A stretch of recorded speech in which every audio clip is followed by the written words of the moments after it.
Bonjour Manu. Content de vous retrouver pour cette nouvelle vidéo, la première ayant eu beaucoup de succès, j'espère que celle-ci en aura tout autant. Alors, Pâques s'approche, et Pâques c'est quand même la période du chocolat. Exactement. Et en préparant cette vidéo, vous m'avez parlé de l'alimentation de pleine conscience, et ceci a attiré mon attention, et de psychonutrition. Est-ce que vous êtes nutritionniste ou psychologue? Je suis tout d'abord diététicienne, voilà, avant d'être nutritionniste et je ne suis pas psychologue. Par contre, j'utilise des techniques qui s'apparentent un petit peu à la psychologie, étant donné que l'alimentation, elle a un lien aussi avec la nutrition, mais aussi ça fait appel à nos émotions. Voilà, on va manger aussi en fonction de notre état d'esprit. Donc il y a un lien avec, la psychologie, d'où la psychonutrition. Voilà. Tout à fait, parce que manger, c'est une obligation. C'est, on est obligé de manger pour vivre. Mais c'est aussi un plaisir. Et peut-être que les personnes négligent un petit peu ce côté-là. Et du coup, s'alimentent moins bien.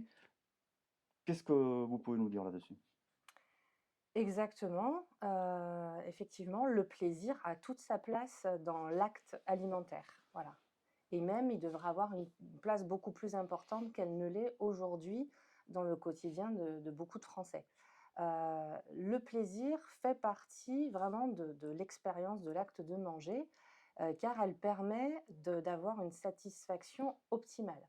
Et quand cette satisfaction est optimale, eh bien, les papilles gustatives seront plus satisfaites et mis bout à bout, on obtiendra ce sentiment de satiété, d'absence de faim plus rapidement, voilà, et plus clairement. Les signaux seront beaucoup plus clairs si on mange avec, voilà, de cette façon-là. Mais ça s'apprend. D'accord. Et donc, l'alimentation de pleine conscience, moi, j'adore ce terme parce que, bon, c'est vrai que c'est quand on mange quelque chose, on peut le manger par besoin, par nécessité, parce qu'on a besoin de prendre on a besoin de prendre des calories pour pouvoir avancer. Mais en préparant cette vidéo, vous m'avez parlé de, de, de profiter du moment, de ce moment-là, de cette nourriture. Et cela entraîne aussi une meilleure assimilation le fait de penser à ce qu'on mange, on profite mieux de la De nourriture et l'instant, on apprécie le moment. Et du exactement. coup, on a moins tendance à se «gaver» entre guillemets et apprécier la nourriture, on en consomme moins, on la mange mieux et on l'apprécie plus. Oui, tout à fait, c'est ça. Donc ça s'appelle l'alimentation en pleine conscience. Ça vient de l'anglais mindful eating, mindfulness, qui est aussi beaucoup utilisé dans la méditation de pleine conscience. Et là, l'alimentation en pleine conscience, ça fait appel à se recentrer, être dans l'instant présent, être conscient, voilà, faire les choses en conscience, en présence. On ne pense pas ni au passé, ni au futur, on essaie de revenir dans le présent, au moment où on passe à table, au moment où on va se servir son assiette devant soi. On essaie d'être le plus possible, en fonction de son état d'esprit du moment, bien sûr, qui va changer d'un jour à l'autre, et c'est tout à fait normal, d'être dans le présent, de se mettre un petit peu dans sa bulle, et puis de profiter effectivement, des odeurs, des textures, de la saveur des aliments, pour augmenter, décupler le côté sensoriel, pour y trouver le plus de plaisir, le plus de satisfaction, et pour faire en sorte de manger aussi, voilà, la juste portion, ni trop ni trop peu, sans avoir à se soucier des calories, de l'énergie qu'on va ingurgiter. Et juste ça, ça nous permet de manger, voilà, la juste portion Exactement. correctement. Parce que le fait d'être, c'est pour ça qu'on dit que quand on mange, il faut se concentrer sur son repas. Parce que si on fait quelque chose d'autre à côté, on peut être distrait et effectivement manger plus que ce qu'on doit manger parce qu'on le fait parfois par automatisme. Et donc le fait d'être concentré sur son repas, ça permet de manger d'apprécier encore une fois, mais de manger la juste portion dont on a besoin, pour se nourrir et pour se faire plaisir. Exactement. Bien, donc ça c'est le chocolat. Le chocolat, c'est donc la consommation en pleine conscience et donc la psychonutrition. Oui, la psychonutrition et beh, une façon d'aborder, la nutrition, avec, les émotions, qui peuvent impacter, effectivement, le comportement Oui, alimentaire. parce qu'on dit souvent que quand on n'a pas le moral, on mange parce qu'on n'a pas le Voilà, on moral mange ou ses émotions, on parle de faim émotionnelle, quand il y a un stress, une contrariété, on a reçu une mauvaise nouvelle, on a passé une mauvaise journée parce que le patron nous a crié dessus et cetera. On ça va se m'arrive souvent moi. on va se tourner voilà, ça peut arriver, vers, on se tourne souvent vers des aliments plutôt gras, plutôt sucrés, peut-être même, salés aussi. Tout ça, beh, pour nous aider à apaiser un petit peu, certaines émotions négatives et puis à retrouver de la douceur, de la sérénité. Mais voilà, ça dure qu'un temps, ça dure qu'un temps et puis après il peut y avoir un sentiment de culpabilité qui arrive derrière. Et là, ça nous donne un signal qu'on n'a pas forcément mangé en conscience, mais on a mangé, de manière, émotionnelle. D'accord, d'accord, d'accord. Voilà. Donc la psychonutrition, elle permet de retrouver un comportement alimentaire plus fonctionnel, voilà, qui va non seulement, augmenter la satisfaction, le plaisir de l'acte alimentaire, mais à côté, va nous aider à manger la juste portion en fonction aussi, voilà, de faire en sorte que notre état d'esprit impacte le moins possible notre comportement alimentaire. Alimentaire, oui, Voilà. d'accord. OK. Bien, alors donc le chocolat.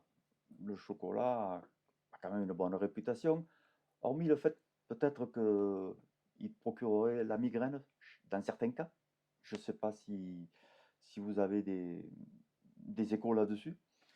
Autrement, le chocolat a beaucoup de nutriments, beaucoup de choses qui sont bénéfiques pour notre corps, pour notre santé. Pouvez-vous développer?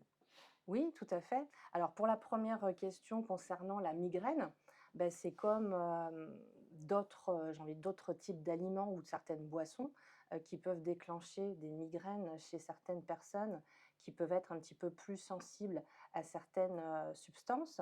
Voilà, donc effectivement dans le chocolat, on va retrouver, différentes substances, plus ou moins excitantes comme la théobromine, comme les catéchines et cetera. Et effectivement, c'est peut-être ces substances-là, chez des personnes plus ou moins sensibles, que ça peut déclencher Mais d'après des maux de votre tête, des migraines. expérience, Dans c'est fréquent? c'est très non, c'est pas fréquent, voilà, D'accord, OK. c'est plutôt rare. C'est plutôt C'est plutôt rare. Et puis au niveau donc le chocolat, beh, il fait partie de ces aliments, dits, aliments plaisir, et certaines personnes vont penser chocolat pour, effectivement apaiser un petit peu leurs émotions. Donc quand oui, pardon, je voilà. je précise, quand on parle de chocolat, qu'on parle bien de chocolat noir. Effectivement, il y a plusieurs sortes de chocolat. Donc le chocolat noir, il va être, au niveau, nutritionnel beaucoup plus bénéfique, pour la santé parce qu'il est beaucoup plus riche en cacao, en flavonoïdes, en antioxydants. Donc plus de bénéfices, sur la santé, comparé au chocolat au lait ou au chocolat blanc, qui eux n'ont pas, toutes ces caractéristiques et voilà. Ouais, le chocolat blanc n'étant pas du chocolat, il ne comporte pas de cacao, c'est juste, Voilà, c'est c'est de juste l'appellation chocolat. voilà, mais Voilà. le chocolat blanc, ce n'est pas du chocolat. Donc alors, heu, quels sont les bienfaits directs sur notre bien-être, le chocolat?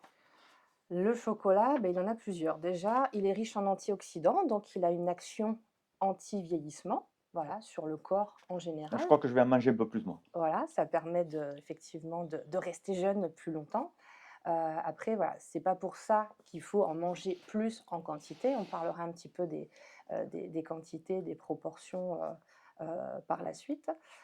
Il améliore également la concentration, grâce à des substances, comme, comme donc le cacao et puis qui contient de la théanine. C'est un acide aminé donc qui permet de rester concentré plus longtemps. Il a un côté aussi antidéprime, le chocolat, grâce au magnésium. Voilà. On dit, voilà, souvent les sportifs ou dans les randonnées, on va consommer un petit peu de chocolat parce qu'effectivement, c'est antioxydant, c'est riche en magnésium, il permet d'éviter les crampes, etc. Donc, il est intéressant pour ça. Il permet d'améliorer, de booster la mémoire aussi. Voilà. Il améliore aussi la qualité du sommeil, aussi grâce au magnésium, on en parlait tout à l'heure. Voilà, heu et puis, il peut aussi, chez certaines personnes, aider, ça peut être un remède contre la toux, parce qu'il y a des substances aussi dans le chocolat qui sont intéressantes, pour apaiser la toux. Voilà et Est-ce qu'il joue un rôle dans le transit intestinal? alors certaines personnes disent souvent que le chocolat noir, ça peut, ralentir le transit intestinal. Là, on parle du chocolat noir. Le chocolat noir, il faut savoir quand même que au 100 grammes, il contient une très bonne proportion de fibres. Ça veut dire que, bah, ça va à l'encontre de cette croyance que le chocolat constipe. Au contraire, il est plutôt riche en fibres, donc il va A plutôt priori, aider à d'accord, réguler le transit intestinal. Après, tout dépend de la consommation, voilà, que l'on en fait, hein. d'accord, OK. Si on reste, modéré et qu'on mange en conscience ce chocolat, il y aura aucun incident sur le transit. Alors les proportions? Les proportions, le chocolat, donc après, c'est bien sûr, on va varier les recommandations vont varier en fonction, de l'âge, des problèmes de santé, hein, pour les personnes diabétiques ou pas. Et puis effectivement, des fois, il faudra l'associer ou le manger à certains moments de la journée en fonction de problèmes de santé, de pathologies. Je parlais du diabète en particulier. Mais en général, c'est entre 20 et 40 grammes de chocolat noir par jour, par personne. D'accord, On est dans une, voilà. ça fait pas beaucoup, hein? Ça fait pas beaucoup pour les amoureux du chocolat, mais la bonne nouvelle, c'est que voilà, si on n'a pas de soucis particuliers, qu'on a une bonne hygiène de vie, voilà, on peut en consommer un petit peu plus de temps en temps. Effectivement, on peut en manger jusqu'à 2 fois plus. Donc, 80 grammes, ça fait pas loin de la tablette de 100 grammes. C'est une bonne quantité, sans avoir forcément une incidence négative ou sur le poids ou sur la santé, en général. Donc la période de Pâques, des chocolats ou des périodes un petit peu plus festives comme ça, heu, voilà, on peut abuser un peu plus sans qu'il y ait d'incidence forcément, mais on reste quand même modéré la majorité du temps. Voilà. Toujours dans la modération. Alors le chocolat et le café, ça se marie divinement bien quand même, hein? Exactement, ouais, ouais, ouais. C'est extraordinaire, c'est extraordinaire. Ça se Comme marie quoi il y très a des bien. goûts qui arrivent à Il y a des goûts qui arrivent et puis ce sont des saveurs qu'on va retrouver, après je dirais dans d'autres, boissons plaisir comme le vin. Voilà, c'est ces saveurs comme ça qu'on va retrouver, des associations de saveurs, qui vont faire, exploser un petit peu, les papilles et donner une espèce de feu d'artifice et là, à ce moment-là, on a quand on est vraiment présent au moment de la dégustation du chocolat et qu'on arrive à déceler toutes ces saveurs, bah, c'est à ce moment-là que on va pas forcément envie d'en reprendre ouais, plus, plus, oui, tout plus, à fait. parce On a qu'on a cette expérience, on a eu voilà, ce feu d'artifice, et ouais. magnifique. Ça s'arrête là et on a ce souvenir-là en tête. Après, on a envie d'y revenir effectivement plus tard une autre fois, mais on a ce plaisir qui est présent et ça nous suffit. Voilà. Bon, ben c'est très bien. Est-ce que nous avons fait le tour? Nous avons fait le tour. Après, c'est vrai qu'on n'a pas abordé, mais le chocolat, ça peut être quand même un allié, pour les personnes qui ont un objectif de perte de poids. Voilà, ça peut sembler incohérent, dit comme ça, mais la vérité, c'est que quand on cherche à perdre du poids, quand on a cet objectif-là, il faut éviter, la frustration. La frustration Et quand on aime le chocolat, s'interdire d'en manger sur une période de 1, 2, 3 mois sous prétexte qu'on veut perdre quelques kilos, c'est plutôt contre-productif parce que ça va nous pousser à la compulsion et à manger À la plus, longue, plus, ça sera plus. Voilà. contre-productif. Donc, s'autoriser 1, 2 petits carrés de chocolat, pas tous les jours, mais de temps en temps, à certains moments précis de la journée, idéalement en fin de repas, pourquoi pas avec le petit café Ah qui ouais, va bien. c'est sacré. Et là, ça permet, voilà, voilà, de s'autoriser des plaisirs et puis à la personne d'arriver à son objectif, dans les meilleures conditions qui soient, avec le plaisir. Eh bien voilà, on va rester Voilà. sur une note de plaisir. Merci beaucoup Isabelle. Avec grand plaisir, c'était un plaisir de parler de chocolat avec vous aujourd'hui. Eh bien écoutez, Voilà. j'espère qu'on se retrouvera bientôt pour une autre vidéo sur un autre sujet. Et bien moi aussi. Merci Merci, beaucoup. merci, à bientôt. Bonne journée, à bientôt. Le chocolat, c'est bon.